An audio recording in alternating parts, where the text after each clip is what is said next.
반갑습니다. 짚고 넘어가사 이병준입니다.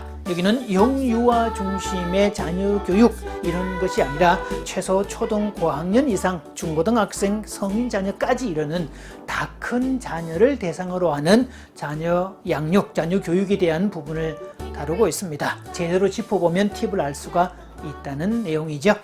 자, 축하해 주십시오. 드디어 기뻐하십시오. 왕이 된 자녀 싸가지 코칭이 드디어 세상으로 나왔습니다.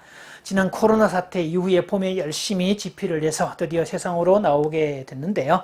제가 이 책을 쓰게 된 이유는 2012년도에 이 책을 쓰고 난 이후에 이 책을 보고 상담을 요청하고 코칭을 부탁해왔던 수많은 부부들을 만나면서 아이들의 문제가 똑같다는 것을 확인하게 됐습니다. 자, 그래서 학교의 교육 과정도 살펴보게 되었고, 제도화된 교육의 어떤 기본 교육 과정도 보게 되었고, 왜 심리학에는 아버지 심리학이 없을까? 왜 심리학에는 다 큰 자녀를 위한 그런 팁이 없을까? 또 어린 자녀들, 영유아는 있는데 왜 큰 자녀는 없을까? 이런 거를 생각하면서 늘 생각하고 있던 차들을 모집하고 정리하고 수집하고 그런 과정에서 대안들을 다 찾았던 내용들이겠고요. 자, 이 책을 처음에는 무서운 자녀 싸가지 코칭으로 했다가 제목이 너무 강하다 그래서 좀 완화시킨 게 왕이 된 자녀 싸가지 코칭입니다. 자, 그래서 자녀가 왕이 되었다. 이게 아마 실감이 날 분들이 꽤 많을 건데요. 이 자녀들은 왕이 되고 상전이 되었고 부모는 졸지에 천한 것들이나 무술이요 전락되고 말았습니다. 네가 뭔데 지랄이냐? 지금 당장 내놓으라고. 지금 당장 새 것으로 사네. 내 용돈으로 산 내 넷북으로 내가 쓰는데 왜 엄마가 지랄이야? 아버지 그 개 XX 오늘 개 빡치네. 이것들의 작정을 했구만. 정말 재수 없어. 개 짜증나. 나중에 나이 들면 요양원에 처박아 버릴 거야. 너네가 나한테 무릎 꿇고 사죄하면 용서해 줄지도 몰라. 에이, 18 뭐래? 엄마 아빠가 먼저 소리 질렀잖아. 그래서 나도 소리 지른다. 왜? 이번 생은 끝났어. 이렇게 살다 죽을래. 나도 나를 포기했는데 엄마는 왜 나를 포기 안 해? 정말 공부할 마음 싹 사라지게 하네 정말. 자, 이게요, 요즘 자녀들이 직접 하는 말들입니다. 이거 너무 과한 표현이 아닐까? 그런 분들이 있을지도 모르겠지만 엄연한 현실입니다. 제가 싸가지 코칭을 진행하고 있는 실제로 이렇게 캡처해서 내온 내용들이 되겠는데요.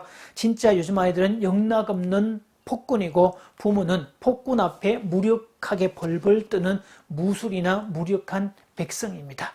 폭군이라도 왕의 기본 어떤 의무들을 잘 이행을 하면 좋겠지만 그런 것도 못하면서 무능하기 짝이 없으면서 폭정만 일삼습니다. 언제부터 자녀는 폭군이 되었을까요? 부모는 언제부터 이렇게 약해 빠진 존재가 되었을까요? 주객이 전도된 이 상황을 어떻게 설명을 해야 될까요? 대든다는 표현은 이제 귀여운 표현에 속합니다. 대드는 정도를 넘어서 부모에게 대놓고 쌍욕을 퍼부어대거나 이 미국식 욕설을 가운데 손가락을 날리는 욕설을 세우거나 보란듯이 집안의 물건을 부수거나 부모를 직접 폭행하는 것도 비일비재합니다. 그러면서도 네가 나를 화나게 했잖아. 욕먹을 짓을 해서 욕했다. 맞을 짓을 해서 때렸다. 이런 식으로 부모에 대한 어떤 죄책감이나 미안함도 없고 정당성으로 가득 찹니다.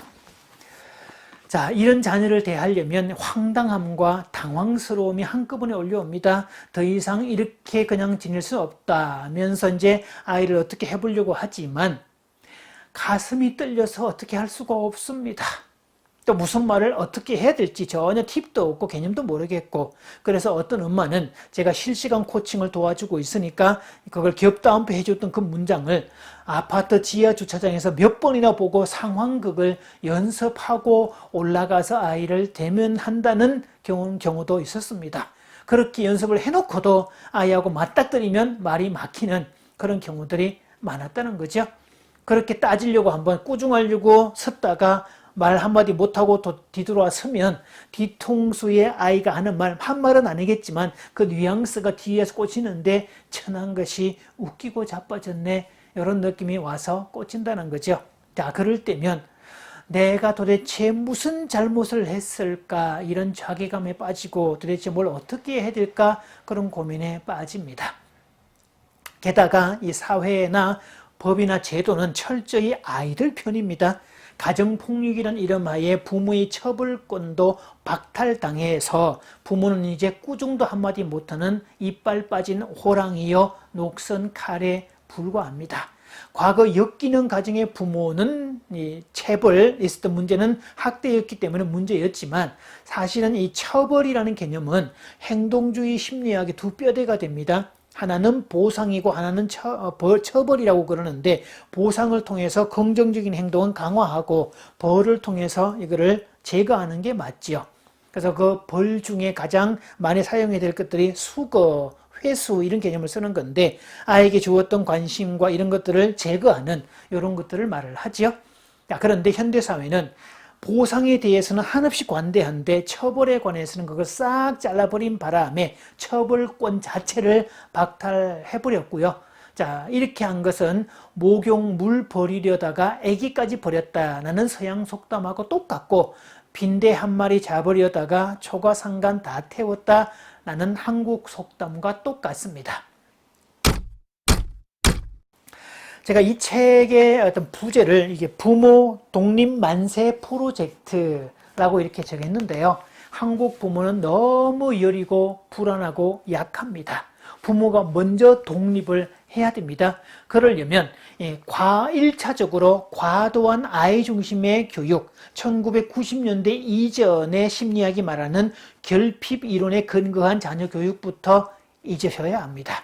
1990년도 이후에 나타난 자녀 문제는 결핍이 아니라 과잉으로 초래된 참사입니다. 지금의 초등 고학년 이상 중고생이라면 2000년 이후에 태어난 아이들이니까 당연히 그렇겠죠. 더더욱 그렇겠죠. 자, 물론 기억해야 될 사실은 지금 왕이 된 자녀들 또한 사실은 가장 큰 피해자라는 사실입니다. 그들 역시 감싸 안아야 될 대상입니다.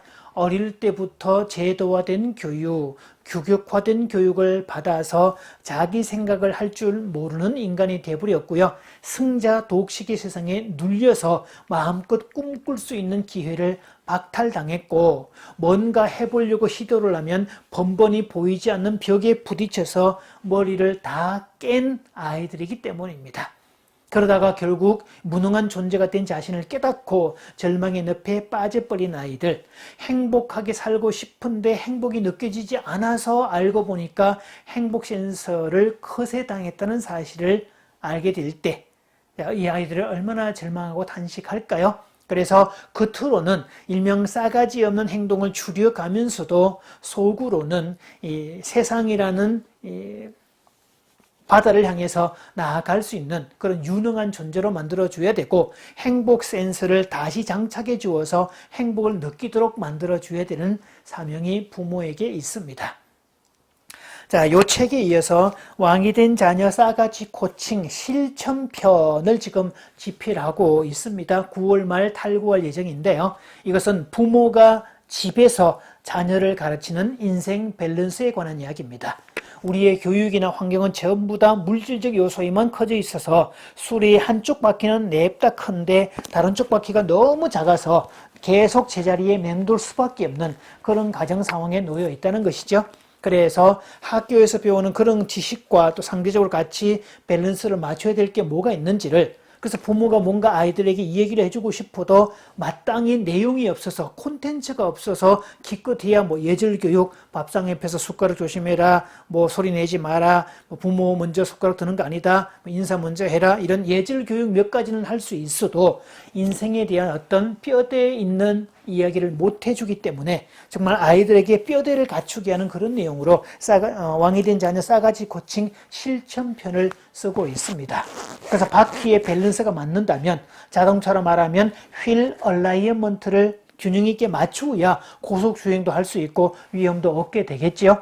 그래서 이거 밸런스를 맞춘 집들, 맞춘 아이들이 세상이라는 저 도로를 마음껏 질주하는 그런 것을 기대를 하고 있습니다.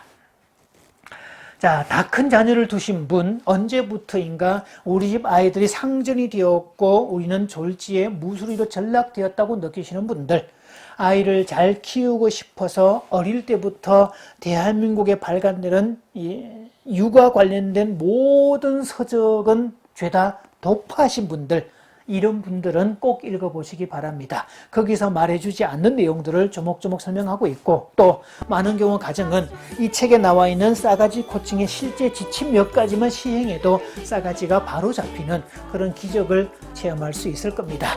자, 오늘은 왕이 된 자녀 싸가지 코칭 출간 소식을 전해드렸고요. 자, 다음 시간에는 계속 우리가 다루고 있는 아이들이 왜 무기력에 빠졌는가에 대해서 계속 이어가겠습니다.